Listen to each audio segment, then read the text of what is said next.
Libro. Sistemas de psicoterapias. De los autores James O. Prochaska y John Norcross. Capítulo 1. Definiendo y comparando las psicoterapias. Subtema. Un marco integrativo.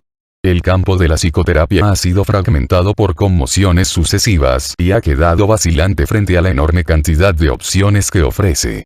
Hemos sido testigos de la hiperinflación de terapias con nuevos nombres durante las 3 décadas pasadas.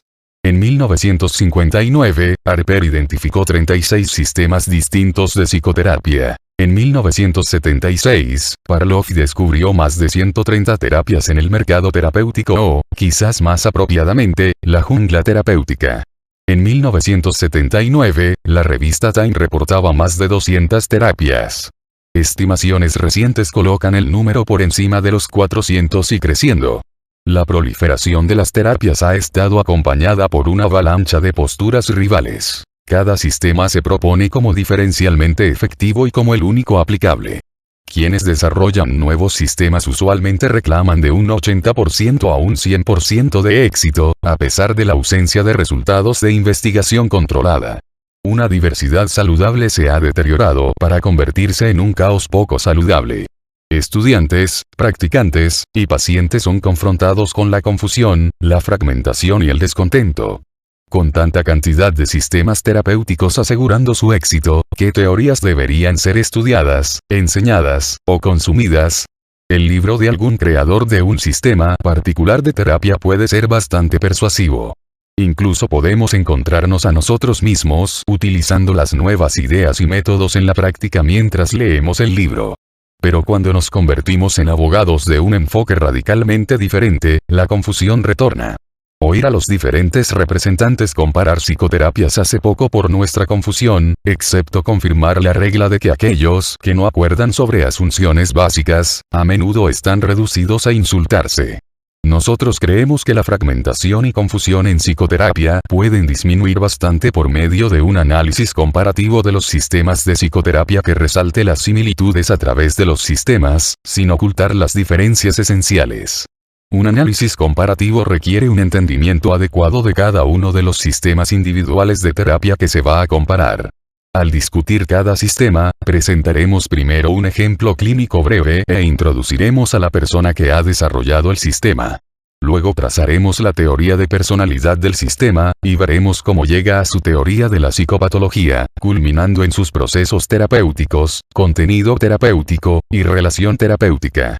Siguiendo un resumen de la investigación controlada sobre la efectividad de cada sistema, revisaremos las críticas centrales que las diversas perspectivas hacen sobre ese sistema de psicoterapia. Cada capítulo concluye con un análisis del mismo paciente, la señora C, y una revisión de las direcciones futuras de ese enfoque particular. Esquemáticamente, nuestro examen y análisis comparativo de cada sistema de psicoterapia siguen el formato siguiente. Un ejemplo clínico. Un bosquejo del fundador del sistema. La teoría de la personalidad. La teoría de la psicopatología. La teoría de los procesos terapéuticos. El contenido terapéutico. La relación terapéutica. Las prácticas de la terapia. Efectividad de la terapia. Críticas a la terapia. Análisis de la señora C. Direcciones futuras.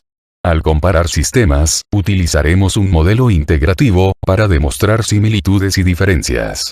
Fue elegido un modelo integrativo, en parte por su espíritu de acercamiento mutuo, buscando qué es útil y valioso en cada sistema de terapia, en vez de buscar principalmente los puntos por los que es más fácilmente criticable. Además, la integración representa la orientación principal de la psicoterapia contemporánea. La investigación demuestra consistentemente que la integración eclecticismo es la orientación más popular de los profesionales de la salud mental. Jensen, Bergin, y Greaves, 1990. Norcross y Neumann, 1992. Lo que falta en la mayoría de las tentativas integrativas es un modelo comprensivo, adecuado, que provea un esquema intelectual para pensar y trabajar a través de sistemas. Más adelante en este capítulo presentaremos un modelo integrativo que es suficientemente complejo para hacer justicia a las complejidades de la psicoterapia, aunque lo suficientemente simple como para reducir la confusión existente en este campo. Más que tener que trabajar con 400 teorías, el modelo asume que hay 10 procesos básicos de cambio que subyacen a los sistemas contemporáneos de psicoterapia. El modelo, además, demuestra cómo el contenido de la terapia puede ser reducido a 4 niveles diferentes de funcionamiento personal. Los sistemas de psicoterapia se comparan sobre los procesos particulares, o combinación de procesos, utilizados para producir cambios, y sobre el nivel de funcionamiento personal a ser cambiado. Los sistemas, además, son comparados con relación a cómo conceptualizan los problemas más comunes que ocurren a cada nivel de funcionamiento personal, tales como autoestima, falta de intimidad, y descontrol de impulsos. Dado el hecho de que los clínicos están principalmente preocupados por problemas reales de gente real, no limitaremos nuestro análisis comparativo meramente a conceptos y datos. Nuestro análisis, además, incluye una comparación de cómo cada sistema principal de psicoterapia conceptualiza y trata al mismo cliente complejo. Hemos limitado nuestro análisis comparativo a los 15 principales sistemas de terapia. Se ha omitido a sistemas que parecen estar muriendo una muerte natural, y mejor que los dejemos en paz. A sistemas que están tan pobremente desarrollados que no tienen teorías identificables de personalidad y de psicopatología. Y a sistemas que son principalmente variaciones de temas ya considerados en este libro. El criterio final de exclusión es empírico. Ningún sistema fue excluido si al menos el 1% de los profesionales de la salud mental de Norteamérica lo utiliza como su orientación teórica principal. Libro. Sistemas de psicoterapias. De los autores James O. Prochaska y John Norcross. Capítulo 1. Definiendo y comparando las psicoterapias. Subtema. Definiendo la psicoterapia. Un movimiento de apertura apropiado en un texto de psicoterapia debería ser definir a la psicoterapia, el tema en sí. Sin embargo, ninguna definición de psicoterapia ha ganado aceptación universal. Dependiendo de la orientación teórica de uno, la psicoterapia puede ser conceptualizada como persuasión interpersonal, educación psicosocial, autocambio profesionalmente guiado, tecnología conductual, una forma de reparentalidad, una amistad comprada, una variante contemporánea del chamanismo, cuidado de la salud, y muchas otras. Como Perry London, 1986, dijo, es más fácil practicar la psicoterapia que explicarla o definirla. Desde nuestra perspectiva integrativa, una definición aceptable de psicoterapia posee varios rasgos distintivos necesarios. Norcross, 1987b. Primero, la definición debería operacionalizar el fenómeno clínico en una manera relativamente concreta. Segundo, debería ser teórica y, de ser posible, semánticamente neutral. Tercero, debería ser eventualmente consensuada, sujeta al acuerdo y verificación por psicoterapeutas de diversas perspectivas. Y cuarto, nuestra definición genérica debería ser, a falta de una palabra mejor, respetuosamente igualitaria. Esto es, debería tratar a las teorías equitativamente, sin sacrificar la integridad de ningún enfoque particular. La elaboración de nuestra definición es la siguiente. Norcross, 1990, p. 218. La psicoterapia es la aplicación informada e intencional de métodos clínicos y posturas interpersonales derivadas de principios psicológicos establecidos, con el propósito de ayudar a las personas a modificar sus conductas, cogniciones, emociones, u otras características personales, en direcciones que los participantes consideren deseable. Esta definición es evidentemente amplia, pero, sin embargo, es razonablemente equilibrada y relativamente neutral en términos de teoría, método y formato. No hemos especificado, por ejemplo, el número ni composición de los participantes, porque diferentes orientaciones teóricas y clientes necesitan diferentes formatos. De un modo similar, el entrenamiento preciso y las calificaciones de los psicoterapeutas no han sido delineados. Nosotros reconocemos los múltiples procesos de cambio y la naturaleza multidimensional del cambio. Aquí no intentaremos delimitar los métodos o contenidos del cambio terapéutico. El requerimiento de que los métodos sean derivados de principios psicológicos establecidos es suficientemente amplio como para permitir validación clínica o de investigación. La definición, además, incluye explícitamente posturas interpersonales y métodos clínicos. En algunos sistemas de terapia, los mecanismos activos de cambio han sido construidos como una técnica. En otros sistemas, la relación terapéutica ha sido considerada el foco y fuente principales de cambio. Aquí, las posturas personales y las experiencias del terapeuta son colocadas en un plano de igualdad, junto con los métodos e intervenciones. Finalmente, creemos firmemente que cualquier actividad definida como psicoterapia debería ser conducida solo con el propósito de ayudar a las personas en la consecución de objetivos mutuamente acordados. De otra manera, aunque se le pueda rotular de psicoterapia, esto se convierte en coerción o castigo. Libro. Sistemas de psicoterapias. De los autores James O. Prochaska y John Norcross. Capítulo primero. Definiendo y comparando las psicoterapias. Subtema. El rol de la teoría. El término teoría tiene múltiples significados. En su uso popular, teoría es contrastada con práctica, empirismo, o certeza. En círculos científicos, teoría es generalmente definido como un set de declaraciones utilizadas para explicar los datos en un área particular. Marx y Goodson, 1976. En psicoterapia, una teoría, o sistema, es una perspectiva consistente sobre la conducta humana, la psicopatología y los mecanismos de cambio terapéutico. Norcross, 1985b. Estas parecen ser las cualidades necesarias, pero quizás no suficientes, de una teoría psicoterapéutica. Las explicaciones de la personalidad y del desarrollo humano son frecuentemente incluidas, pero, como veremos en los modelos conductuales e integrativos, no son características de todas las teorías. Cuando los colegas advierten que estamos revisando un texto sobre teorías psicoterapéuticas, ocasionalmente cuestionan la utilidad de las teorías. Preguntan por qué no simplemente producen un texto sobre la práctica actual, o los hechos acumulados en psicoterapia. Nuestra respuesta toma muchas formas, dependiendo de nuestro humor, pero es algo así. Un modo fructífero de aprender acerca de la psicoterapia es aprender lo que las mejores mentes han dicho sobre ella, y comparar lo que han dicho. Además, la verdad absoluta probablemente nunca se alcanzará en psicoterapia, a pesar de los avances impresionantes en nuestro conocimiento, y a pesar del cuerpo creciente de investigación. En cambio, la teoría siempre estará con nosotros para proveernos aproximaciones tentativas a la verdad. Sin una teoría guía o un sistema de psicoterapia, los clínicos serían criaturas vulnerables y sin dirección, bombardeadas con literalmente cientos de impresiones y piezas de información en una sola sesión. ¿Qué es más importante preguntar en la primera sesión? Colores preferidos, memorias tempranas, relaciones con los padres, significados de la vida, emociones perturbadoras, reforzadores ambientales, procesos de pensamiento, conflictos sexuales, o alguna otra cosa.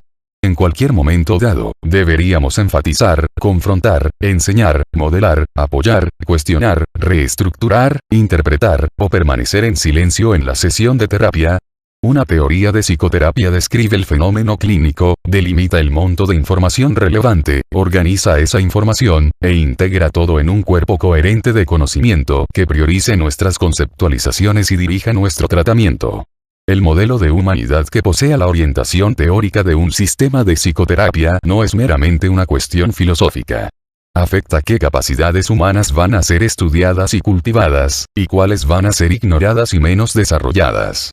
Las intervenciones terapéuticas inevitablemente se derivan de las concepciones subyacentes del clínico sobre la patología, salud, realidad y procesos terapéuticos. Castin, 1984. Los sistemas de terapia dan cuerpo a diferentes visiones de la vida, lo cual implica diferentes posibilidades de existencia humana. Meserio y Nocur, 1980. A este respecto, nosotros queremos discutir la concepción equivocada de que cualquier psicoterapeuta que posea una orientación teórica identificable es dogmático y anticuado. Esta concepción sugiere que los psicoterapeutas alineados con una teoría particular son incapaces de adaptar sus prácticas a las demandas de la situación y del paciente. La confusión sobre este tema tiene que ver con el proceso de seleccionar e identificar una orientación teórica. Una decisión voluntaria de rotularse a uno mismo como adherente a una teoría específica no constituye un compromiso de por vida, ni una adhesión estricta o reverencia. Norcross, 1985b. Los buenos clínicos son flexibles, y las buenas teorías son ampliamente aplicables. Así, vemos teorías siendo adaptadas para su uso en una variedad de contextos, y a los clínicos tomando prestados elementos de teorías divergentes. Como Goldfried, 1980, ha documentado, la preferencia por una orientación no proscribe el uso de estrategias o intervenciones de otra. Dicho de otro modo, el problema principal no es con los terapeutas estrechos y limitados, sino con los terapeutas que imponen sus limitaciones a expensas de sus pacientes. Stricker, 1988. Libro. Sistemas de psicoterapias. De los autores James O. Prochaska y John Norcross. Capítulo primero. Definiendo y comparando las psicoterapias. Subtema. Factores terapéuticos comunes. A pesar de las diferencias teóricas, hay un núcleo central y reconocible de la psicoterapia. Este núcleo distingue a esta de otras actividades, tales como trabajar en un banco, en una granja o hacer terapia física, y aglutina variaciones de la psicoterapia. Este núcleo está compuesto por factores comunes o variables no específicas, comunes a todas las formas de psicoterapia y no específicas de una terapia en particular. Estos elementos comunes no son especificados por las teorías como siendo de importancia central, pero la investigación sugiere exactamente lo opuesto. Lambert, 1992. Los profesionales de la salud mental han observado durante mucho tiempo que formas diferentes de psicoterapia comparten elementos comunes o cuestiones centrales. Arkowitz, 1992. Goldfried y Neumann, 1986. Thompson, 1987. Ya en 1936, Rosenzweig, notando que todas las formas de psicoterapia tenían curas para reportar, invocó el veredicto del famoso pájaro dodo, de Alicia en el País de las Maravillas: todos han ganado, y todos deben tener un premio, para caracterizar los resultados en psicoterapia. Él propuso entonces, como una explicación posible para resultados altamente equivalentes, un número de factores terapéuticos comunes, incluyendo interpretaciones psicológicas, catarsis, y la personalidad del terapeuta. En 1940, Watson reportó los resultados de un encuentro realizado para determinar áreas de acuerdo entre sistemas de psicoterapia. Sojourn, 1981. Los participantes, incluyendo figuras tan diversas como Rosenzweig, Adler, y Rogers, acordaron que el apoyo, la interpretación, el insight, el cambio conductual, y una buena relación terapéutica, así como también ciertas características del terapeuta, eran elementos comunes a los enfoques de psicoterapia exitosos. Watson, 1940. De hecho, la multitud de diferentes sistemas de psicoterapia, pueden todos reclamar legítimamente algún éxito, por lo que quizás no sean tan diferentes como parecen a simple vista. Probablemente compartan ciertas cuestiones nucleares que sean las curativas, aquellas responsables por el éxito terapéutico. Pero, como uno podría esperar, los factores comunes que han sido planteados son numerosos y variados tanto en composición como en caracterización. Karasu, 1986. Patterson, 1989.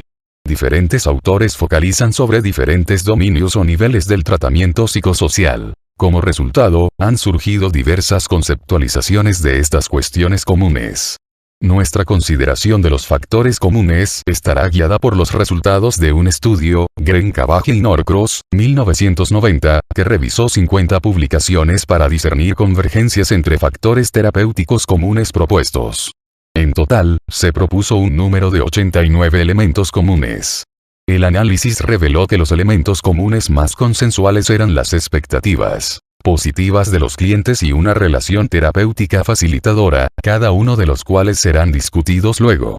James O. Libro. Sistemas de psicoterapias. De los autores James O. Prochaska y John Norcross. Capítulo primero. Definiendo y comparando las psicoterapias. Subtema. Expectativas positivas. Las expectativas son una de las variables no específicas más ampliamente debatidas y fuertemente investigadas. Torrey, 1972, describió este factor común como el edificio complejo: la fe del paciente en la institución en sí, la puerta al final de la peregrinación, la confianza en el terapeuta y en el tratamiento. Nuestra investigación computarizada acerca de la literatura sobre el tema arrojó al menos 150 estudios que han sido conducidos para determinar el monto de resultado terapéutico que depende de las expectativas particulares que los pacientes tienen hacia la terapia. La hipótesis de la mayoría de estos estudios es que el tratamiento se fortalece en la medida en que los clientes esperan que el tratamiento será efectivo. Algunos críticos sostienen que la psicoterapia no es nada más que un proceso en el que nosotros inducimos en nuestros clientes la expectativa de que nuestro tratamiento los curará, y que cualquier mejoría resultante es función de las expectativas del cliente de mejorar. Seguramente muchos terapeutas desearían, en días difíciles, que el proceso fuese tan simple. La evidencia disponible sugiere que la solución no es tan simple. Los estudios están divididos en aquellos que sostienen que las expectativas inducen en los clientes una mejoría emocional, y en los que sostienen que las expectativas determinan el resultado por sí solas. DuPont, 1975. Garfield, 1986. Wilkins, 1971, 1977, 1979. De los estudios que reportan los efectos de las expectativas, virtualmente todos demuestran que las expectativas positivas y elevadas añaden efectividad, aún a tratamientos como la desensibilización sistemática. Más de la mitad de los resultados terapéuticos exitosos pueden ser atribuidos al hecho de que tanto el curador como el paciente creen fuertemente en la efectividad del tratamiento. Roberts, Keumann, Mercier, y Obel, 1993. Pero la psicoterapia no puede, desde ningún punto de vista, ser reducida solamente a los efectos de las expectativas. Un análisis sofisticado de múltiples resultados de estudios encontró que la psicoterapia era más efectiva que condiciones de factores no específicos bien diseñadas, que por su parte eran más efectivas que el no tratamiento. Barker, Funk, y Houston, 1988. El ranking para el éxito terapéutico es psicoterapia, placebo, y control, no hacer nada o esperar. De hecho, la psicoterapia es cerca del doble de efectiva que los tratamientos no específicos o placebo, que buscan inducir expectativas positivas en los clientes. Grissom, 1996. Sobre la base de las investigaciones, entonces, asumiremos que las expectativas son un ingrediente activo en todos los sistemas de terapia. De cualquier modo, más que ser el proceso central de cambio, las expectativas positivas son conceptualizadas como una precondición crítica para que la terapia continúe. La mayoría de los clientes no participaría de un proceso que les cuesta tiempo, dinero y energía, sino esperarán que el proceso los ayude. En orden de que los clientes cooperen para ser desensibilizados, hipnotizados, o analizados, parece razonable que la mayoría de ellos necesite esperar, al menos, alguna retribución por su inversión. También es nuestra asunción de trabajo que los terapeutas conscientemente se esfuerzan por cultivar esperanza y fortalecer expectativas positivas. La investigación en psicoterapia no necesita demostrar que los tratamientos operan libres de tales factores no específicos o comunes. El tema es demostrar que las técnicas de tratamiento específicas tenidas en cuenta para asumir la carga del cambio de los clientes, van más allá de los resultados que pueden ser obtenidos solamente por credibilidad. Castin, 1979. La investigación necesitará definir operacionalmente el término general expectativas. En algunos planteos, designa las expectativas de un cliente en relación con resultados positivos obtenidos con un terapeuta particular. En otros planteos, se refiere a las expectativas de los clientes acerca de los procedimientos de la psicoterapia, la duración del tratamiento, el rol del terapeuta, y cuestiones relacionadas. Garfield, 1986. Tinsley, Bowman, y Ray, 1988. Libro. Sistemas de psicoterapias. De los autores James O. Prochaska y John Norcross. Capítulo 1. Definiendo y comparando las psicoterapias. Subtema. Relación terapéutica. La psicoterapia es, en el fondo, una relación interpersonal. El área de mayor convergencia entre psicoterapeutas en sus nominaciones sobre factores comunes, Grenkavage y Norcross, 1990, y en sus recomendaciones para tratamientos, Norcross, Saltzman, y Ginta, 1990, es el desarrollo de una fuerte alianza terapéutica. La relación terapéutica ha emergido consistentemente como uno de los determinantes principales del éxito terapéutico.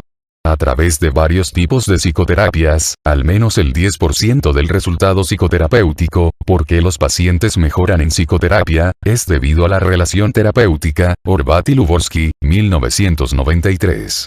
Para resumir las conclusiones de una revisión exhaustiva de la literatura sobre resultados en psicoterapia, Bergin y Lambert, 1978. La mayor variación en los resultados terapéuticos tiene que ver con factores preexistentes del cliente, tales como las expectativas de cambio y la severidad del desorden. La relación terapéutica está relacionada con la segunda mayor porción de cambio, y las variables técnicas vienen en un distante tercer lugar. Sin embargo, el tipo deseable y la importancia relativa de la relación terapéutica son áreas de controversia teórica.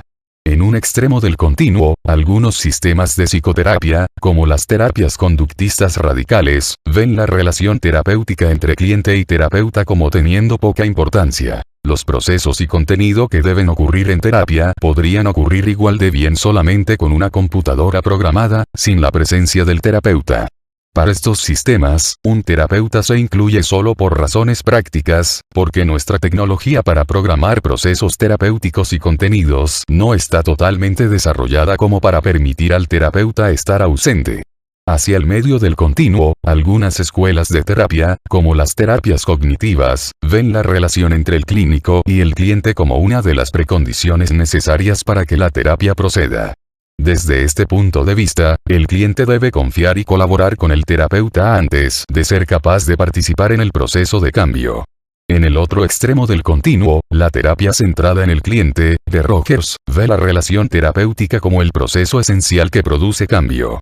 Como Carl Rogers, 1957, ha sido bastante articulado en sus descripciones sobre lo que él cree que son las condiciones necesarias para una relación terapéutica, brevemente delinearemos sus criterios, para que podamos utilizarlos para comparar sistemas sobre la naturaleza de la relación terapéutica. 1. De las dos personas en la relación, el terapeuta debe ser más congruente o emocionalmente más saludable que el cliente. 2. El terapeuta debe relacionarse de un modo genuino. 3. El terapeuta debe relacionarse con una consideración positiva incondicional. 4. El terapeuta debe relacionarse con una empatía adecuada. Estas, y solo estas, condiciones son necesarias y suficientes para obtener resultados positivos, según Rogers. Nota. Emplearemos los términos cliente y paciente indistintamente a través del texto porque ninguno describe satisfactoriamente la relación terapéutica y porque queremos mantenernos teóricamente neutrales en este difícil punto.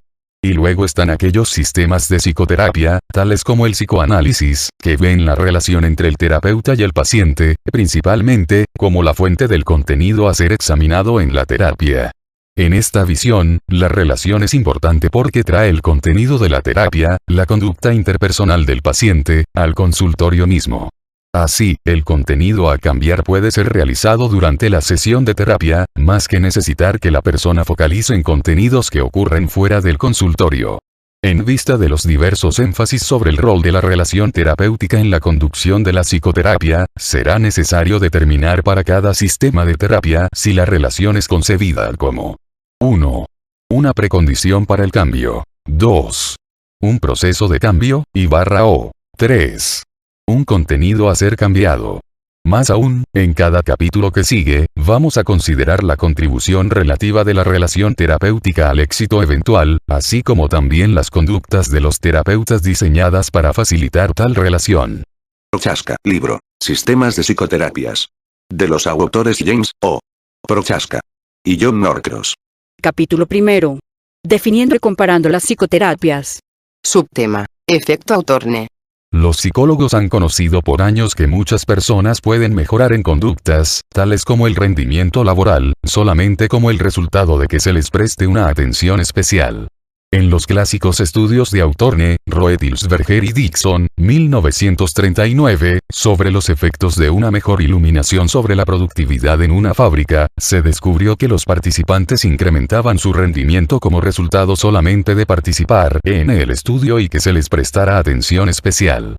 Usualmente se asume que tal incremento se debe a un aumento en la moral y la estima que la gente experimenta al ver otras personas prestándole atención.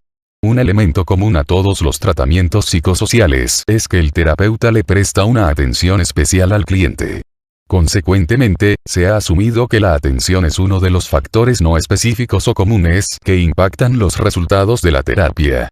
Cualquiera que ha estado en terapia puede apreciar la gratificación que resulta del tener un profesional competente dando atención exclusiva por una hora.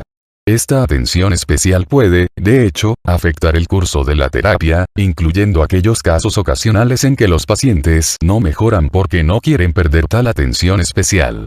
Los investigadores han encontrado frecuentemente que la atención, de hecho, conduce a mejoras, sin importar si la atención es seguida por algún otro proceso terapéutico. Paul, 1967, por ejemplo, encontró que el 50% de los fóbicos a hablar en público mostraron mejorías marcadas en sus síntomas siguiendo un tratamiento con un placebo atencional dirigido a controlar variables no específicas tales como la atención. Igualmente llamativo fue su hallazgo de que un grupo recibiendo similar atención más terapia orientada al insight, no mostró mejorías mayores que el grupo que recibió atención placebo solamente, mientras que un grupo que recibió atención más de sensibilización mostró mucho mayores mejoras. Aunque hubo problemas con la imparcialidad de Paul al evaluar la terapia orientada al insight, su estudio sugiere que la atención puede ser un poderoso factor común en la terapia. Para ser capaces de concluir que cualquier terapia particular es más que un placebo atencional, es necesario que la investigación incluya controles para los efectos de la atención. No es suficiente demostrar que una terapia particular es mejor que el no tratamiento, porque la mejora de esa terapia particular puede deberse enteramente a la atención brindada al paciente. Varios diseños de investigación están disponibles para medir o controlar los efectos de la atención en psicoterapia. El diseño más popular es usar la atención placebo en grupos, como en el estudio de Paul, donde a los sujetos control se les dio tanta atención como a los clientes en terapia, pero no participaban en procesos diseñados para producir cambio. Un DI particular es mejor que el no tratamiento, porque la mejora de esa terapia particular puede deberse enteramente a la atención brindada al paciente. Varios diseños de investigación están disponibles para medir o controlar los efectos de la atención en psicoterapia. El diseño más popular es usar la atención placebo en grupos, como en el estudio de Paul, donde a los sujetos control se les dio tanta atención como a los clientes en terapia, pero no participaban en procesos diseñados para producir cambio. Un DITA produzca mayores efectos que el no tratamiento. Finalmente, en tales estudios comparativos, si ambas terapias llevan a mejorías importantes, pero ninguna terapia es mejor que la otra, no podemos concluir que las terapias son algo más que efectos Hawthorne, aunque se haya incluido en el estudio un control de atención placebo. Para que sea considerado adecuado el control realizado en las evaluaciones sobre la eficacia de las psicoterapias, los estudios deben incluir controles para el efecto Hawthorne y factores relacionados. Libro. Sistemas de psicoterapias. De los autores James O. Prochaska y John Norcross. Capítulo 1. Definiendo y comparando las psicoterapias. Subtema. Otros elementos comunes. En su clásico Salud y Persuasión, Jerome Frank plantea que todos los métodos psicoterapéuticos son elaboraciones y variaciones de procedimientos antiguos de cura psicológica. Los rasgos distintivos que diferencian a una psicoterapia de otra, sin embargo, son aquellos que reciben un énfasis especial en esta sociedad americana pluralista y competitiva. Por el hecho de que el prestigio y la seguridad financiera de los psicoterapeutas dependen de que sean capaces de demostrar que sus enfoques particulares son más exitosos que los de sus rivales, poca gloria se les ha dado tradicionalmente a la identificación de los factores comunes o compartidos. Frank arguye que el cambio terapéutico es predominantemente una función de factores comunes a todos los enfoques terapéuticos. Estos factores incluyen una relación confidente y emocionalmente cargada, un setting saludable, un esquema racional o conceptual, y un ritual terapéutico. Otros elementos comunes consensuados incluyen un terapeuta cálido, inspirador y socialmente reconocido, oportunidad para la catarsis, adquisición y práctica de nuevas conductas, exploración del mundo interno del paciente, sugestión y aprendizaje interpersonal. Green Cavage y Norcross, 1990. Muchos observadores ahora concluyen que cuestiones compartidas por todas las terapias son responsables por un monto apreciable de mejoría observable en los clientes. Estos elementos terapéuticos comunes son tan poderosos para algunos clínicos que se han propuesto, explícitamente, terapias de factores comunes. Garfield, 1980-1992, para tomar un ejemplo prominente, encuentra los mecanismos de cambio en virtualmente todos los enfoques. Y estos tienen que ver con la relación terapéutica, el alivio emocional, la explicación e interpretación, el refuerzo, la desensibilización, la confrontación del problema, y el entrenamiento en habilidades. Otros clínicos de factores comunes estructuran los determinantes más poderosos de un modo ligeramente diferente, pero todos están impresionados con los elementos comunes de la psicoterapia. Arkovitz, milésima noningentésima nonagésima segunda, 1992 b. Weidman, 1986, 1992. Orlinsky Howard, 1987. Palmer, 1980. Subtema. Factores específicos. Al mismo tiempo, los teóricos de los factores comunes reconocen el valor de los factores únicos, o específicos, en diferentes psicoterapias. La investigación en psicoterapia ha demostrado efectividad diferencial de unas pocas terapias con trastornos específicos, tales como terapia de conducta para síntomas específicos, terapia cognitiva para la depresión, y terapia sistémica para conflictos maritales. Lambert y Bergin, 1992. Ahora veremos los procesos de cambio, las contribuciones únicas o relativamente específicas de un sistema de terapia. Libro. Sistemas de psicoterapias. De los autores James O. Prochaska y John Norcross. Capítulo 1. Definiendo y comparando las psicoterapias. Subtema. Procesos de cambio. Hay, como dijimos en la introducción a este capítulo, una ciénaga en expansión de teorías psicoterapéuticas, y una proliferación similarmente inacabable de técnicas específicas.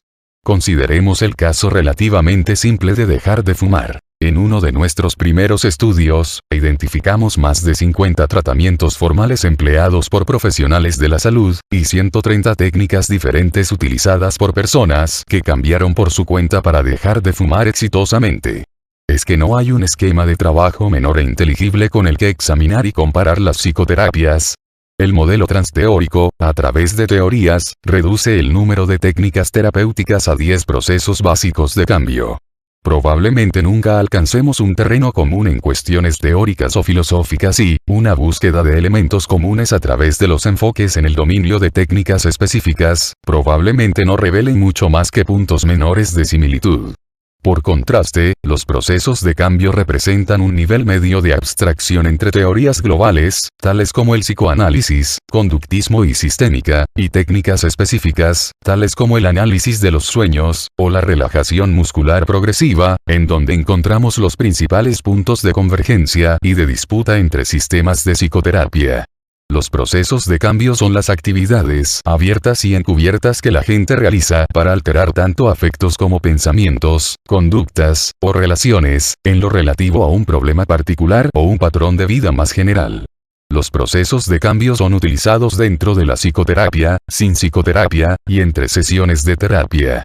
Estos procesos fueron derivados teóricamente de un análisis comparativo de los principales sistemas de psicoterapia. Prochaska, 1979. Libro. Sistemas de psicoterapias. De los autores James O. Prochaska y John Norcross. Capítulo 1. Definiendo y comparando las psicoterapias. Subtema. Aumento de conciencia. Tradicionalmente, el incremento en la conciencia de un individuo ha sido uno de los principales procesos de cambio en psicoterapia. Aunque los programas de aumento de conciencia suenan tan contemporáneos, terapeutas de una variedad de posturas han estado trabajando por décadas para incrementar la conciencia de sus clientes. Comenzando con el objetivo básico de Freud, hacer consciente lo inconsciente, todas las llamadas psicoterapias verbales comienzan trabajando para elevar el nivel de concientización del individuo.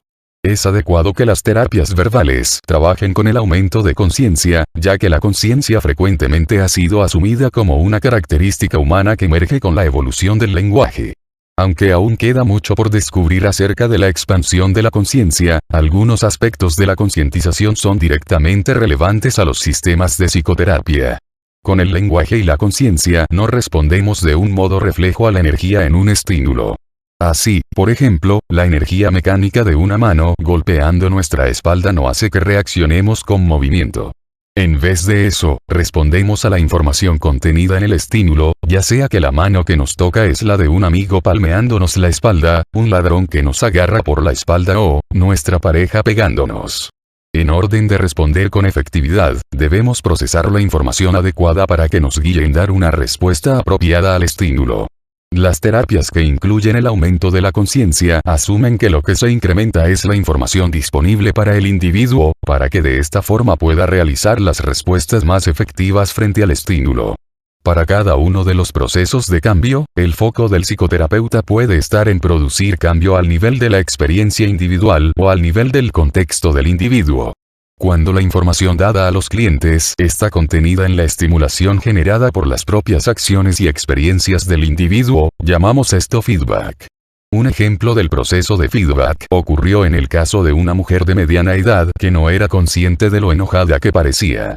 No podía conectar la evitación de sus hijos hacia ella, o los recientes accidentes automovilísticos, con su enojo, porque ella seguía insistiendo que no estaba enojada para nada. Luego de ver videotapes de ella interactuando con miembros del grupo de psicoterapia, se sorprendió. Todo lo que pudo decir fue: por Dios, cuán enojada parece que estoy. Nota: en el caso de esta mujer, como con muchos clientes, no podemos demostrar que el modo en que nosotros conceptualizamos el problema de la persona es, de hecho, el modo en que las cosas realmente son. No podemos, por ejemplo, demostrar en un modo empírico que los problemas de esta mujer se debían a sentimientos de ira que estaban fuera de su conciencia. Sin embargo, igual puede ser útil en terapia asumir acerca de los orígenes de los problemas de los clientes. Como veremos en los casos posteriores, estos serán descritos en la manera que nosotros encontramos más útil para los propósitos del tratamiento, sin asumir alguna validez última de las interpretaciones clínicas. A fin de nota. Cuando la información dada en terapia está contenida en la estimulación generada por eventos ambientales, llamamos esto educación. Un ejemplo de movimiento terapéutico debido a educación ocurrió en el caso de un hombre mayor que estaba estresado por el hecho de que su tiempo para lograr erecciones y alcanzar orgasmos había incrementado notablemente en los últimos años. Se sintió aliviado cuando aprendió que esta demora era lo que Masters y Johnson, 1966, encontraron que era normal en hombres mayores. Una de las áreas más importantes para educación y feedback en psicoterapia es la información relativa a las estructuras cognitivas que los individuos utilizan para mantener alejada información amenazante acerca de ellos mismos. Estas estructuras defensivas son como anteojeras o los anteojos color rosa que alguna gente utiliza para atender selectivamente solo a la información positiva acerca de ellos mismos y el mundo, e ignorar el ingreso de información negativa. Las anteojeras cognitivas previenen al individuo de ser capaz de aumentar su conciencia con feedback o educación provenientes del exterior. Por ejemplo, mi esposa, que también es psicoterapeuta, me confrontó con la siguiente información que me hizo dar cuenta de un set de anteojeras que yo estaba usando. Estábamos tratando de ver si podíamos anticipar quién estaría en una lista de individuos sexualmente atractivos para el otro. Yo estaba absolutamente seguro que mis primeros 3 nombres estarían primeros en la lista de mi esposa. Cuando dije el nombre de un amigo, mi esposa se rió y dijo que ella sabía que yo siempre había pensado eso, pero que a ella no le parecía atractivo. Además, ella me dijo que ahora estaba segura que la esposa de mi amigo estaba en mi lista. Mis 2 siguientes nombres también estuvieron mal, pero mi esposa rápidamente fue capaz de averiguar que yo encontraba atractivas a sus esposas. Me quedé asombrado al darme cuenta de cuánto yo había estado proyectando los últimos años, y cómo mi proyección impedía que me hiciera consciente de las cualidades de los hombres que mi esposa encontraba atractivos. Por el hecho de que nuestra conceptualización del aumento de conciencia focaliza en el procesamiento de la información, parece preferible utilizar el rótulo de enfoques cognitivos más que el de enfoques de fortalecimiento de la conciencia.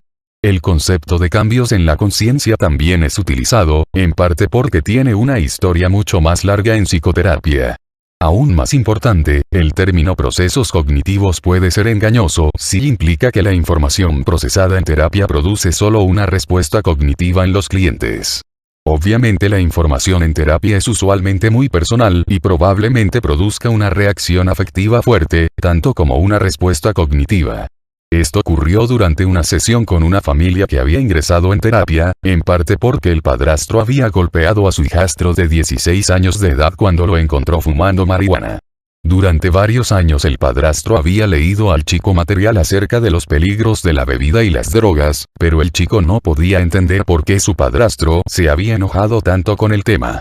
Finalmente, el padrastro reveló que él había sido alcohólico durante 10 años, y que había pasado un año en un hospital luchando para sobreponerse de su trastorno. El padrastro dijo que había mantenido oculta esta información por el efecto que podría producir sobre los sentimientos y acciones de su hijastro hacia él. Nosotros asumimos que información como esta, central en conflictos personales, siempre conlleva el potencial para producir cambios emocionales y conductuales, tanto como cambios cognitivos. Pregunta: ¿cómo puede nuestro aumento de conciencia sobre tal información producir cambios en nuestras acciones o experiencias? Sin respuestas definitivas de la investigación, debemos a veces depender de analogías que aumenten nuestro entendimiento. Si nosotros pensamos en nuestra conciencia como si ésta fuera un rayo de luz, entonces la información no disponible es como la oscuridad en la que nos podemos perder, podemos retroceder, o podemos ser dirigidos sin conocer la fuente de la influencia. En la oscuridad, somos como individuos ciegos, reconociendo que un amplio rango de estímulos puede estar influenciándonos, pero sin tener la suficiente luz sobre el estímulo como para guiarnos más efectivamente en nuestras vidas. Por ejemplo, sin estar consciente de cómo el envejecimiento normalmente afecta las respuestas sexuales de los hombres, el hombre mayor no podría saber si la mejor dirección era admitir que estaba terminado, y renunciar al sexo, comer 2 huevos crudos por día como afrodisíaco, o disfrutar su habilidad presente para responder, sin tratar de vivir algún estereotipo de sexualidad masculina. Como veremos, muchos sistemas de psicoterapia están de acuerdo con que la gente puede cambiar como función del aumento de conciencia. Una nueva versión de los términos tradicionales también demostrará que estos sistemas están involucrados en el proceso de hacer disponible información experiencial o contextual que previamente no estaba disponible para el individuo.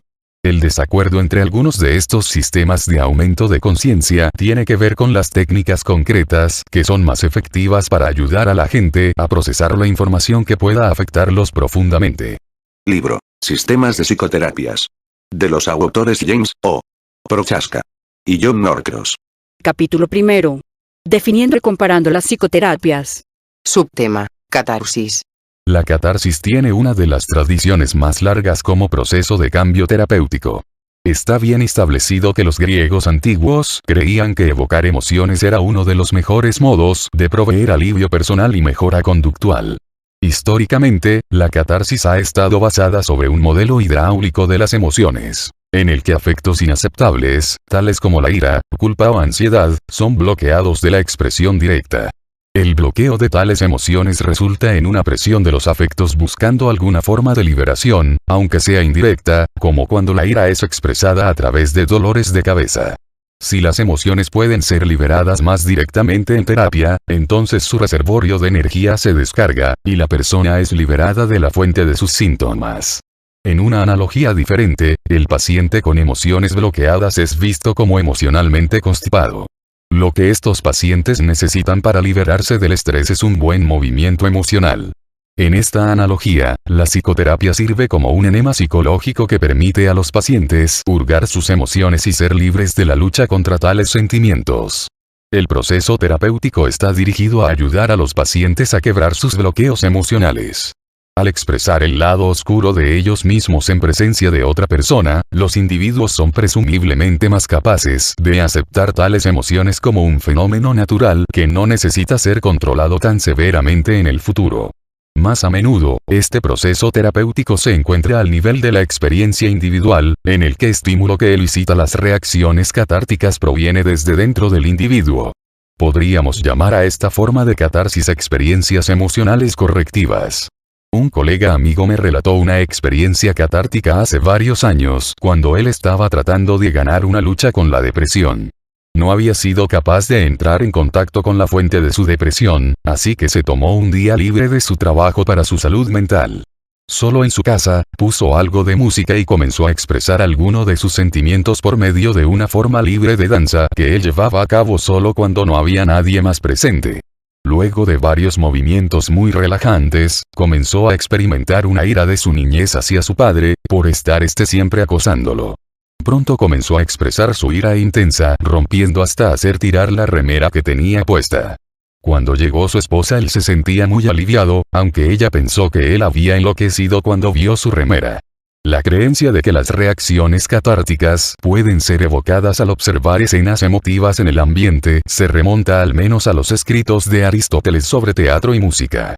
En honor de esta tradición, llamaremos a esta fuente de catarsis alivio dramático. Un paciente que sufría de dolores de cabeza, insomnio, y otras expresiones de depresión se encontró él mismo, llorando con fuerza durante la película Escenas de un matrimonio. Él comenzó a experimentar cuán desilusionado estaba consigo mismo por haber cambiado la posibilidad de un matrimonio satisfactorio por seguridad. Sintió que su depresión comenzaba a desaparecer por la inspiración que sintió de Bergman para dejar su desesperanzado y desvitalizado matrimonio. O. Libro. Sistemas de psicoterapias. De los autores James O. Prochaska y John Norcross. Capítulo 1. Definiendo y comparando las psicoterapias. Subtema. Elección. El rol de la elección en la producción del cambio individual se encuentra en el trasfondo de muchos sistemas de psicoterapia. El concepto de elegir ha carecido de respetabilidad en la cosmovisión altamente determinista de la mayoría de los científicos. Muchos clínicos no han discutido abiertamente los conceptos de libertad y opción para no alimentar las acusaciones de mentalidad sensible que hacen sus críticos. Consecuentemente, veremos que muchos sistemas de terapia parecen asumir que los clientes elegirán cambiar como resultado del tratamiento psicológico, pero no articulan los modos por medio de los cuales los clientes podrán utilizar el proceso de elegir. Por el hecho de que se le ha dado tan poca consideración abierta a la elección como proceso de cambio fundamental, con la excepción de los existencialistas, es predeciblemente difícil sugerir de qué es función la elección. Algunos teóricos sugieren que las opciones son irreductibles, porque reducir una terapia parecen asumir que los clientes elegirán cambiar como resultado del tratamiento psicológico, pero no articulan los modos por medio de los cuales los clientes podrán utilizar el proceso de elegir.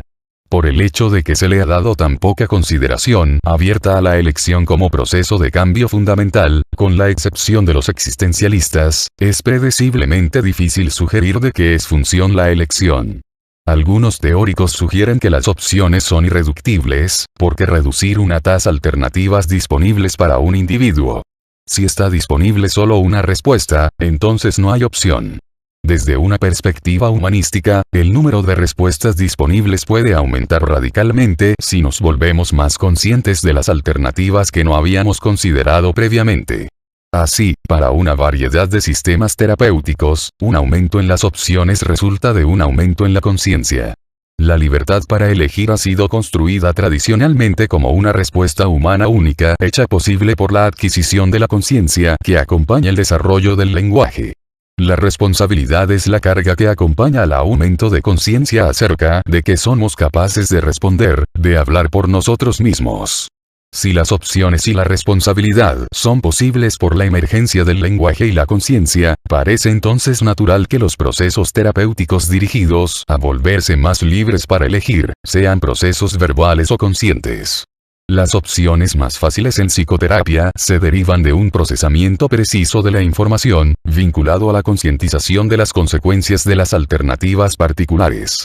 Si una mujer, por ejemplo, fuera informada que las pastillas anticonceptivas eventualmente causan cáncer en todas las mujeres, entonces su mejor alternativa sería seguir la información que acaba de procesar. Con las pastillas, sin embargo, como con muchas decisiones vitales, no somos conscientes de todas las consecuencias de cada opción, y las consecuencias raramente son absolutas. En estas situaciones, no hay guías externas claras acerca de qué es sobre lo que hay que ser más consciente, y nos vemos confrontados con la posibilidad de elegir una alternativa que pueda ser un error terrible. Entonces nuestra habilidad para optar es más claramente una función de nuestra habilidad para aceptar la ansiedad inherente a tomar responsabilidad por nuestro futuro. Un ejemplo de la así llamada ansiedad existencial se vio en una estudiante de una de mis clases que vino a verme por los ataques de pánico que estaba teniendo desde que informó a sus padres que estaba embarazada. Ellos insistieron en que abortara, pero ella y su pareja querían tener al bebé. Ambos eran estudiantes, y dependían completamente del apoyo financiero de los padres de ella, que eran ricos. Sus padres le informaron que la consecuencia de tener al bebé sería desheredarla, porque creían que ella no terminaría sus estudios luego de tenerlo. En 21 años, ella nunca había diferido abiertamente de sus padres, y aunque era controlada por ellos, también se había sentido protegida siempre. Luego de unas pocas sesiones, se volvió más consciente que sus ataques de pánico reflejaban su necesidad de optar. Su elección básica no era si iba a sacrificar su feto por la fortuna de su familia, sino si iba a continuar sacrificándose a ella misma. A un nivel experiencial, entonces, un aumento en las elecciones implica que el individuo se vuelva más consciente de nuevas alternativas, incluyendo la creación consciente de nuevas alternativas para vivir. Este proceso, además, involucra la experimentación individual de la ansiedad inherente a ser responsable por la alternativa que se seguirá. A este nivel experiencial de aumentar opciones lo llamaremos un movimiento hacia la autoliberación. Cuando los cambios en el contexto generan más alternativas disponibles para los individuos, como por ejemplo más trabajos disponibles para gente homosexual, llamaremos esto un movimiento hacia la liberación social. Los terapeutas que trabajan por tales cambios sociales usualmente son llamados abogados. Libro. Sistemas de psicoterapias. De los autores James O. Prochaska y John Norcross. Capítulo 1. Definiendo y comparando las psicoterapias. Subtema. Estímulos condicionados. En el extremo opuesto del cambio por medio de elecciones, se encuentra el cambio generando modificaciones en los estímulos condicionados que controlan nuestras respuestas. Se requieren alteraciones en los estímulos condicionados cuando la conducta de un individuo es elicitada por un estímulo condicionado clásicamente, EC, o cuando el estímulo es una ocasión discriminada, ED, para que el individuo emita respuestas condicionadas operantemente. Cuando las respuestas problemáticas estén condicionadas a estímulos tales, entonces ser consciente del estímulo no producirá cambios, ni tampoco el condicionamiento puede ser superado solo con elegir cambiar. Nuevamente, nosotros podemos modificar el modo en que nos comportamos frente a estímulos particulares, o podemos modificar el ambiente para minimizar la probabilidad de ocurrencia del estímulo. Cambiar nuestras respuestas frente al estímulo se refiere, en nuestro modelo, al contracondicionamiento, mientras que cambiar el contexto incluye el control de estímulos. El contracondicionamiento fue utilizado en el tratamiento de una mujer recién casada con fobia a la penetración, quien respondía al acto sexual con espasmos musculares involuntarios. Esta condición, conocida como vaginismo, impedía la penetración. Ella no quería modificar el contexto, sino cambiar su respuesta frente a su marido. Como en la mayoría de los casos de contracondicionamiento, el procedimiento incluyó un acercamiento gradual al estímulo condicionado del acto sexual, mientras experimentaba alguna respuesta, tal como la relajación o la activación sexual, que son incompatibles con la respuesta indeseada de ansiedad y espasmos musculares que previamente eran elicitadas por el acto sexual. El procedimiento de control de estímulos incluye reestructurar el contexto para que se reduzca significativamente la probabilidad de que un estímulo condicionado particular ocurra. Un estudiante muy nervioso tenía una serie de síntomas ansiosos, incluyendo estrés considerable cuando manejaba su auto. Siempre que su auto comenzaba a temblar mínimamente, el estudiante también comenzaba a temblar. Él atribuía este problema particular a un episodio atemorizante que había experimentado a comienzos de ese año, cuando un engranaje en su auto se rompió haciendo un ruido estruendoso. No una, sino 3 veces se rompió antes de que un mecánico descubriera que la causa real era un eje torcido en el motor. Por el hecho de que el problema parecía ser función del condicionamiento, el enfoque de contracondicionamiento era el tratamiento de opción. Pero de todas formas, antes de que el tratamiento comenzara, el estudiante cambió su auto por una camioneta. Como la respuesta de ansiedad no se generalizó a su camioneta, el joven resolvió su problema a través de su propio procedimiento de control de estímulos. Libro. Sistemas de psicoterapias. De los autores James O. Prochaska y John Norcross. Capítulo 1. Definiendo y comparando las psicoterapias. Subtema. Control de contingencias. Para muchos terapeutas de la conducta, es casi axiomático que la conducta se encuentra bajo el control de las consecuencias a las que ésta lleva. Como la mayoría de nosotros ha aprendido, si un refuerzo es contingente a una respuesta particular, entonces la probabilidad de que la respuesta aparezca aumenta. Por el otro lado, si un castigo es contingente a una respuesta particular, entonces disminuye la probabilidad de emisión de esa respuesta en el futuro. Cambiando las contingencias que gobiernan nuestra conducta, cambiamos nuestros comportamientos, incluyendo los psicopatológicos. El grado en que consecuencias particulares controlan la conducta, es función de muchas variables, incluyendo la inmediatez, prominencia y número de consecuencias. Desde una perspectiva humanística y cognitivo-conductual, la valoración que el individuo haga de las consecuencias particulares es también una variable importante que afecta el control de contingencias. Si los cambios en un individuo se generan modificando las contingencias en el contexto, llamamos esto manejo de contingencias. Por ejemplo, un estudiante graduado con un problema de vejiga tímida quería incrementar su habilidad para utilizar baños públicos. Además, quería más dinero para mejorar su estilo de vida. Entonces realizó un contrato conmigo, Job, en el que ganaría $2 por cada vez durante la semana que orinara en un baño público. Estoy orgulloso en decir que en ese caso perdí dinero. Muy raras veces los terapeutas de la conducta consideran la alternativa, pero hay importantes modos por los cuales los individuos pueden modificar sus experiencias o respuestas a consecuencias anticipadas, sin cambiar las consecuencias en sí. Modificar las respuestas a las consecuencias sin cambiar las contingencias será denominado reevaluación. Un hombre muy tímido continuaba deseando una relación con una mujer, pero evitaba invitarlas a salir porque anticipaba que sería rechazado. Luego de varias discusiones intensivas, comenzó a aceptar que cuando una mujer rechaza una cita, es una declaración acerca de ella y no acerca de él. No podemos saber si es que ella está esperando a que otra persona la invite a salir, si es que no le gustan los bigotes, si le teme a los hombres, o si es que no lo conoce lo suficiente, simplemente no sabemos qué es lo que su negativa dice acerca de él. Luego de reevaluar cómo él podía interpretar el ser rechazado en una cita, el paciente comenzó a invitar a salir a mujeres, aún siendo rechazado en su primera invitación. Libro. Sistemas de psicoterapias. De los autores James O. Prochaska y John Norcross. Capítulo 1. Definiendo y comparando las psicoterapias.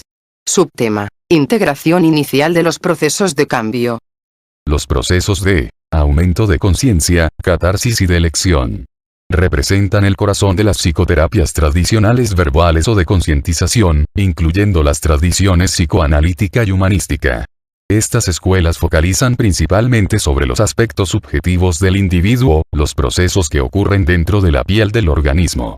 Esta perspectiva individual ve gran potencial en el cambio dirigido al interior, que puede contrarrestar algunas de las presiones externas del ambiente.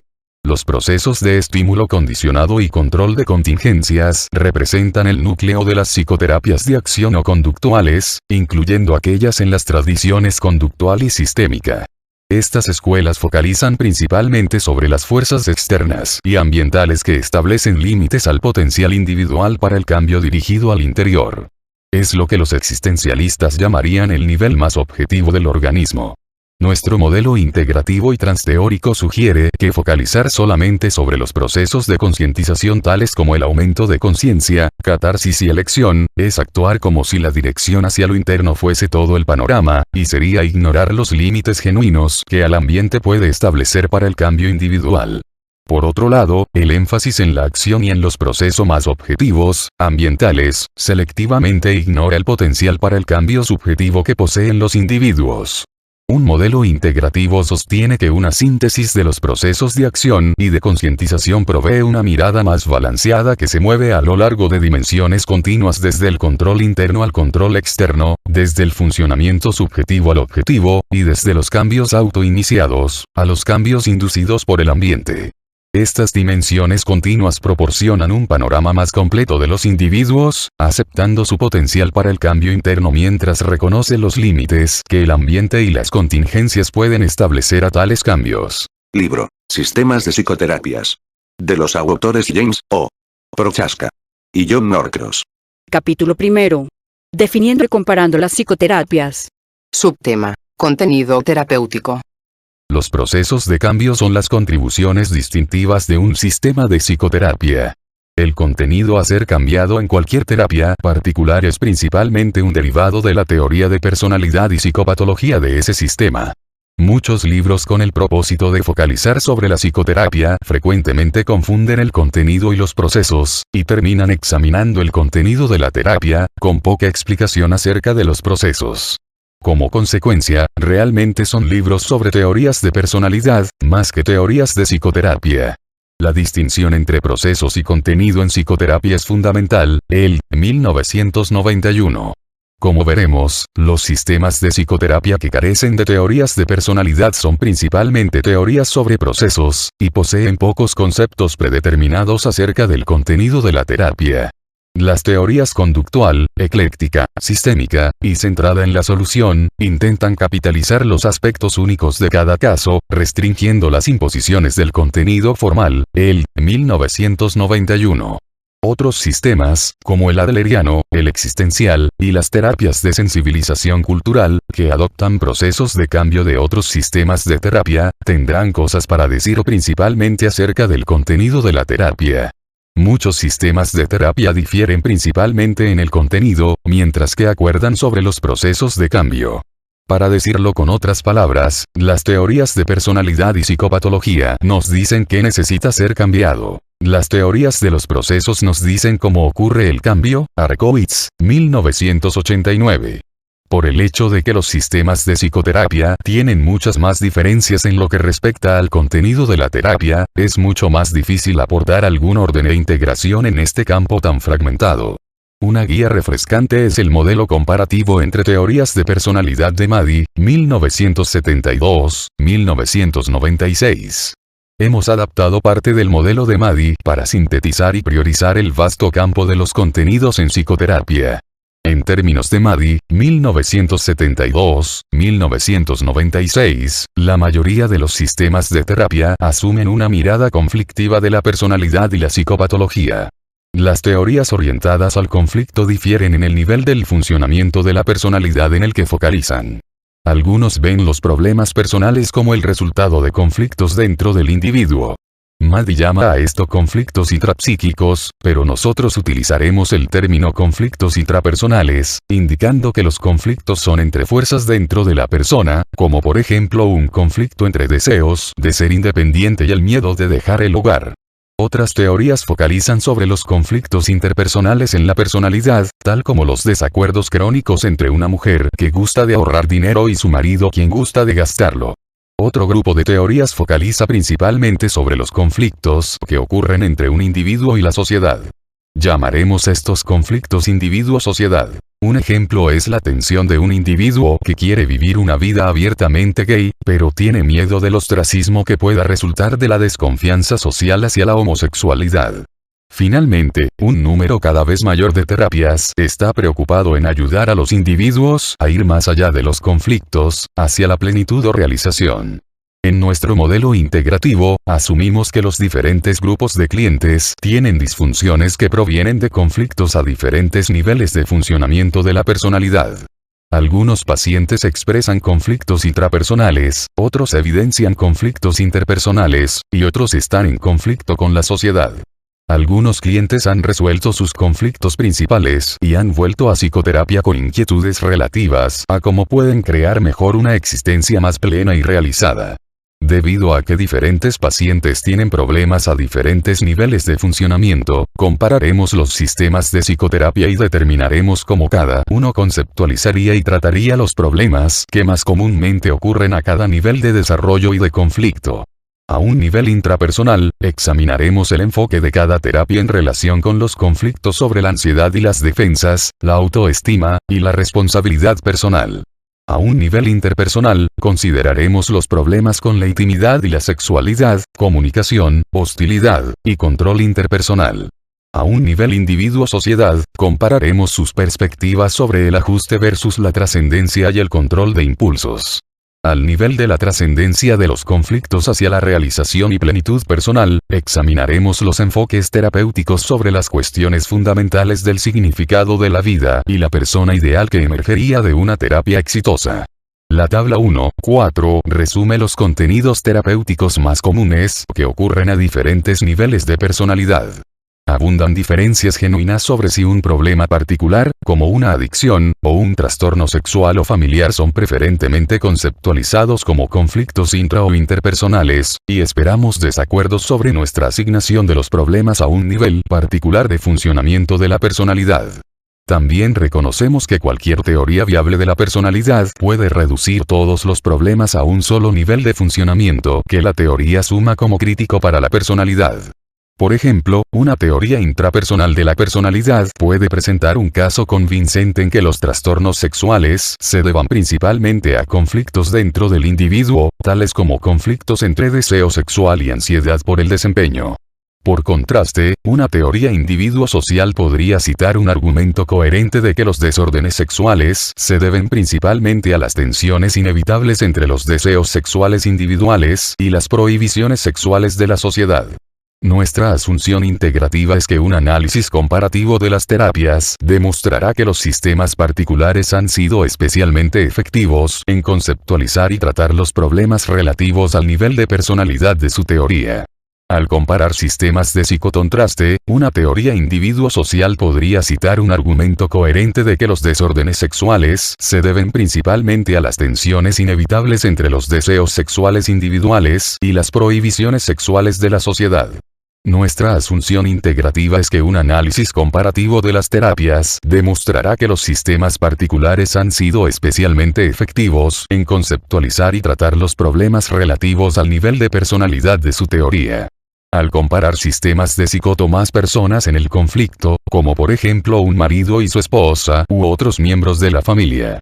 Las terapias que focalizan sobre conflictos individuo-sociales trabajarán para cambiar al individuo, si los valores del terapeuta están del lado de la sociedad.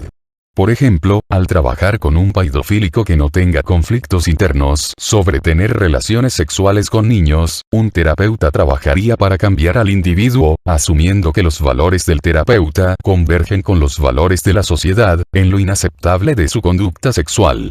De cualquier modo, si los valores del terapeuta se encuentran del lado del individuo en un conflicto particular, como por ejemplo una persona gay buscando liberarse para ser abiertamente homosexual, es probable que el terapeuta trabaje con o apoye a movimientos que estén trabajando para cambiar la sociedad. Al comparar terapias, entonces, examinaremos qué niveles de funcionamiento de la personalidad enfatizan, y si tal énfasis conduce a trabajar principalmente con el individuo solamente, con dos o más individuos juntos, o con grupos que buscan cambiar la sociedad. Tabla 1, 4. Contenidos terapéuticos a diferentes niveles de la personalidad. Nivel de la personalidad. Contenido terapéutico. Nivel 1. Conflictos intrapersonales.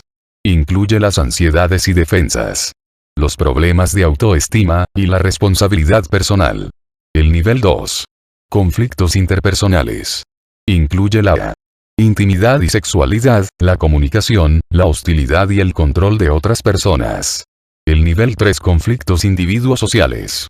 Incluye ajuste versus trascendencia y el control de impulsos. El nivel 4. Más allá de los conflictos, hacia la plenitud. Incluye el significado de la vida y la persona ideal. Libro. Sistemas de psicoterapias. De los autores James O. Prochaska y John Norcross. Capítulo 1. Definiendo y comparando las psicoterapias. Subtema. El caso de la señora C. Los sistemas de psicoterapia no son meramente una combinación estática de procesos de cambio, contenidos terapéuticos, y estudios sobre investigaciones. Los sistemas están, primero y principalmente, preocupados con los serios trastornos de gente real. Al comparar los sistemas, es esencial presentar un panorama de cómo las psicoterapias conceptualizan y tratan los problemas que presenta un cliente real. El cliente que hemos seleccionado con propósitos comparativos es la señora C. La señora C es una mujer de 47 años, madre de 6 chicos. Arlene, de 17 años de edad. Barry, de 15. Charles, de 13. Debra, de 11. Ellen, de 9. Y Frederick, de 7 años de edad. Sin avanzar en la lectura, un observador astuto puede ser capaz de discernir la configuración de la personalidad de la señora C. El orden de los chicos, nombrados alfabéticamente y nacidos cada 2 años, son consistentes con otros indicadores de un trastorno obsesivo-compulsivo, TOC. Durante los últimos 10 años, la señora C. ha realizado un lavado compulsivo. Sus registros de línea base, en los que ella registró su comportamiento de cada día antes de que el tratamiento comenzara, indicaron que se lavaba las manos entre 25 y 30 veces al día, entre 5 y 10 minutos cada vez. Su ducha matinal diaria duraba cerca de 2 horas con rituales, incluyendo cada parte de su cuerpo, comenzando con su recto. Si perdía la cuenta del lugar en que iba en el ritual, entonces tenía que comenzar todo nuevamente. Algunas veces esto dio como resultado que su marido, George, se fuera a trabajar mientras su esposa permanecía en la ducha, solo para volver 8 horas después, con ella aún realizando el largo ritual. Para evitar duchas tan largas, George había comenzado a ayudar a su esposa a llevar la cuenta de su ritual, por lo que a veces ella gritaba ¿qué brazo, George? Y él le gritaba brazo izquierdo, Marta. Su participación en el ritual de la ducha requería que George se levantara a las 5 a.m., para que así su esposa estuviera fuera de la ducha antes de que él se fuera a trabajar a las 7 a.m. Luego de 2 años de esta rutina, George estaba listo para explotar. Comprensiblemente, George estaba volviéndose cada vez más impaciente con muchos de los síntomas de su esposa. Ella no dejaba que nadie vistiera la misma ropa interior más de un día, y a menudo no dejaba que la ropa interior se lavara siquiera. Había pilas de ropa interior sucia en cada esquina de la casa. Cuando nosotros le pedimos al esposo que juntara la ropa interior para hacerla lavar, también le pedimos que la contara, pero abandonó luego del par número 1000. Él se sintió deprimido al darse cuenta que había más de $1000 invertidos en ropa interior utilizada una sola vez. Otros objetos estaban esparcidos a lo largo de la casa, porque un tenedor o una lata de comida tirados en el piso no podían ser levantados en presencia de la señora C. La señora C. no había hecho trabajo doméstico, cocinar, lavar o limpiar, los últimos 2 años. Uno de sus hijos describió su casa como un basurero estatal, y mi visita al hogar confirmó esta impresión. La señora C. trabajaba medio tiempo. ¿Cuál sería un trabajo a su gusto? Algo relacionado con lavar, por supuesto. De hecho, era asistente dental, que incluía lavar todos los equipos de los dentistas. Como si estas no fueran preocupaciones suficientes, la señora C. se había vuelto bastante poco atractiva en su apariencia. No se había comprado un vestido en 7 años, y sus ropas se estaban poniendo andrajosas. Nunca en su vida había ido a un salón de belleza, y ahora rara vez se peinaba. El lavado incesante de su cuerpo y su cabello la fue llevando a una apariencia intermedia entre una ciruela y una langosta hervida. El ritual de lavado de la señora C, además, incluía el caminar por la casa desnuda de la cintura para arriba mientras iba desde el baño de su dormitorio hasta el baño de la planta baja para completar su lavado. Esto era especialmente molesto para el señor C, debido a la vergüenza que esto estaba produciendo en sus hijos adolescentes. Los chicos, además, estaban molestos por los frecuentes regaños que la señora C les hacía para que se lavaran sus manos y se cambiaran su ropa interior, además de que no les permitía que ingresaran amigos en la casa. Consistente con los indicadores del TOC, la señora C tenía 2 placar llenos con cientos de toallas y sábanas, docenas de aros sin usar, y su guardarropa completo de los últimos 20 años. Ella no consideraba esto como un problema porque era una característica familiar, que ella creía que había heredado de su madre y de la madre de su madre. La señora C, además, sufría de un trastorno en la activación sexual, o en palabras comunes, era frígida. Ella dijo que nunca había sido excitada sexualmente en su vida, pero al menos los primeros 13 años de su matrimonio estuvo dispuesta a tener relaciones sexuales para satisfacer a su esposo. De cualquier modo, en los últimos 2 años habían tenido relaciones sexuales solo 2 veces, porque el sexo se había convertido para ella en algo sumamente displacentero. Para completar la lista, la señora C tenía una depresión clínica. Había intentado suicidarse tomando un frasco de aspirinas porque tenía la sospecha de que su terapeuta estaba dándose por vencido, y que su marido probablemente la iba a enviar a un hospital mental. Los rituales compulsivos de la señora C giraban alrededor de una obsesión con los parásitos. Su hija mayor había llegado a casa con parásitos 10 años antes durante una severa epidemia de gripe. La señora C tuvo que cuidar a toda la familia enferma mientras estaba embarazada, ella también con gripe, y cuidando de un demandante hijo de 1 año de edad. Su médico le dijo que para evitar que los parásitos se contagiaran a toda la familia, la señora C debía ser extremadamente cuidadosa con la ropa interior, vestimenta y sábanas de sus hijos, y que debía hervir todos estos artículos para matar los huevos de los parásitos. El señor C confirmó que ellos estuvieron más que ansiosos acerca de la epidemia de parásitos en el hogar y que ambos estuvieron preocupados con la limpieza durante ese tiempo. Sin embargo, las preocupaciones de la señora C con la limpieza y los parásitos continuaron aún luego de que se confirmó que los parásitos de su hija se habían terminado.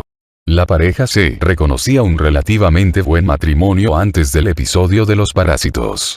Ambos querían una familia extensa, y los ingresos del señor C como un ejecutivo de negocios les permitieron afrontar una familia numerosa y un hogar confortable sin limitaciones financieras.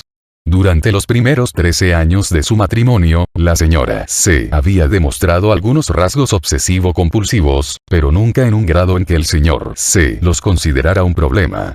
El señor C y el mayor de los hijos recordaban muchos momentos felices que habían tenido con la señora C, y ellos parecían ser capaces de mantener vivo el amor y la calidez que alguna vez habían compartido con esta, ahora, preocupada persona. La señora C provenía de una familia católica estricta, autoritaria, y sexualmente reprimida. Ella era la del medio de 3 hijas, todas dominadas por un padre que medía casi 1,90 metros de alto, y que pesaba más de 100 kilos. Cuando la señora C era adolescente, su padre la esperaba luego de sus citas para preguntarle qué había estado haciendo. Él una vez inclusive llegó tan lejos como para seguirla en una cita. Él no toleraba absolutamente ninguna expresión de enojo, especialmente hacia él, y cuando ella trataba de explicar su punto de vista cortésmente, él a menudo le decía que se callara la boca. La madre de la señora C era una mujer frígida y compulsiva que a menudo planteaba a sus hijas su desagrado con el sexo. Además, frecuentemente prevenía a sus hijas sobre enfermedades y la importancia de la limpieza. Al desarrollar un plan psicoterapéutico para la señora C, una de las cuestiones críticas del diagnóstico diferencial era si la señora C tenía un desorden obsesivo-compulsivo severo, o si sus síntomas estaban enmascarando un proceso esquizofrénico latente. Completó una batería completa de test psicológicos, y los resultados de los test proyectivos fueron consistentes con los resultados de test previos, que no habían encontrado evidencia de un desorden de pensamiento u otros signos de procesos psicóticos. La señora C previamente había realizado un total de 6 años de tratamiento de salud mental, y a través de esos años, los clínicos siempre habían considerado sus problemas como severamente neuróticos en su naturaleza. La única vez que se había diagnosticado esquizofrenia fue luego de una psicoterapia individual extensa que había fallado en lograr algún avance. El consenso en nuestra clínica fue que la señora C estaba demostrando una neurosis obsesivo-compulsiva severa que iba a ser extremadamente difícil de tratar. Al final de cada uno de los capítulos siguientes, veremos cómo cada uno de los sistemas de psicoterapia podría explicar los problemas de la señora C y cómo sus tratamientos podrían ayudarla a sobreponerse de estas preocupaciones devastadoras.